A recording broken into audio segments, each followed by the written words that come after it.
Joueurs impayés, mensonge. Samuel Eto'o démasqué par un journaliste. Samuel Eto'o contre CRTV Fecafoot. Samuel Eto'o aurait-il vendu du vent aux Camerounais? Samuel Eto'o aurait-il vendu du vent aux Camerounais? Le président de la Fédération camerounaise de football s'est engagé à améliorer les conditions de vie des joueurs locaux.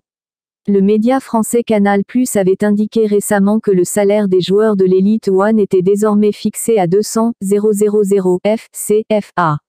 Selon des sources, des dispositions auraient d'ailleurs été prises au niveau de la Fecafoot pour que les joueurs impayés soient directement réglés par l'instance faîtière. Un an après sa prise de fonction, la situation des joueurs locaux camerounais est loin de connaître une évolution. Dans un entretien accordé à CFoot, le journaliste Alain Denis Icoul révèle que plusieurs joueurs attendent toujours leur salaire de la saison écoulée. Les salaires des joueurs d'élite, même la saison dernière, ne sont pas payés dans la plupart des clubs. Ceux qui font semblant de payer, payent largement en dessous du SMIC, et la Fecafoot le sait, a-t-il déclaré. Pour illustrer ses propos, il donne l'exemple des joueurs qui sont sans moyens de déplacement et qui se retrouvent à 4 sur une seule moto. 4 footballeurs d'un club de Douala, bâchés, sur une même moto, et cela m'a choqué.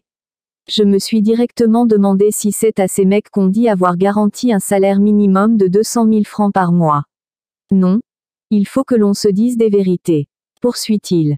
La situation des joueurs locaux camerounais selon Icoul n'échappe pas à la Fédération camerounaise de football. La Fecafoot serait d'ailleurs complice du mauvais traitement de la relève du football national.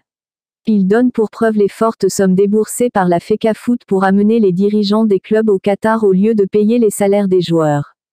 Il y a comme une complicité malsaine entre la fédération et certains présidents de clubs pour maintenir les joueurs dans la précarité, et d'ailleurs l'idée d'amener ces présidents de clubs au Qatar n'était pas anodin, car cet argent pouvait servir à autre chose.